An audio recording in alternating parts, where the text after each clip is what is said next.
Hey Pete, Matt from Solid Speaker here. Stoked you brought the bike, mate. I think you're going to be super happy with it. I'll just run you through a few features of the bike to get you started. First things first, the ignition.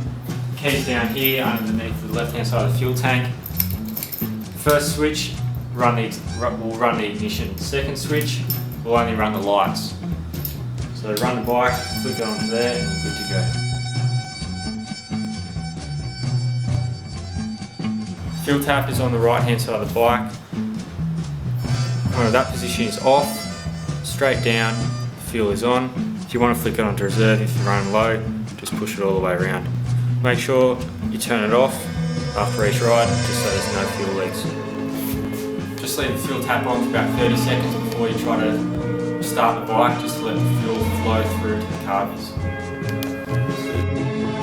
On the left hand side we've got indicators, simple left, right, off, and then we've got the horn. On the right hand side we've got the provision for the kill switch. The kill switch isn't wired up yet because we found it easier to switch the bike off at the key. Sometimes if you switch it off at the kill switch, you'd often forget about turning off at the key and you run the battery flat. We've also got the headlight.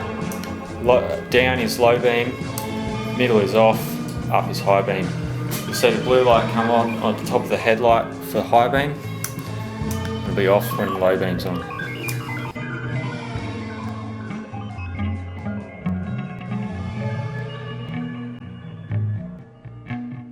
To get to the battery if you need to, there's two pins underneath the rear fender here. Just reach up, pull those out. So you've got the clips out, simply lift the seat from the back, and it's off.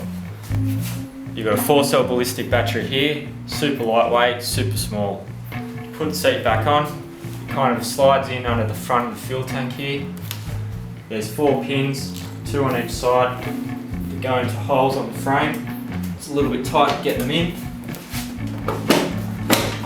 I'm sure you'll figure it out. The bike does have an electric start button, however we've found with a small battery, often it doesn't have enough power to kick over, so usually we just use the kickstart. The starter button is down here on the battery box, on the right hand side, the small silver button here.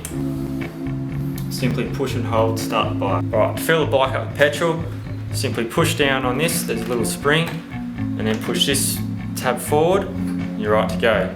Just make sure when you do close it, it latches back up properly. Right mate, it is an older bike so it does require some maintenance. Every 1,000 k's or so, change the oil, check the points, tune up the carbies, and you should be right to go. Right, start the bike, make sure the fuel's on, ignition's on, check the bike's in neutral,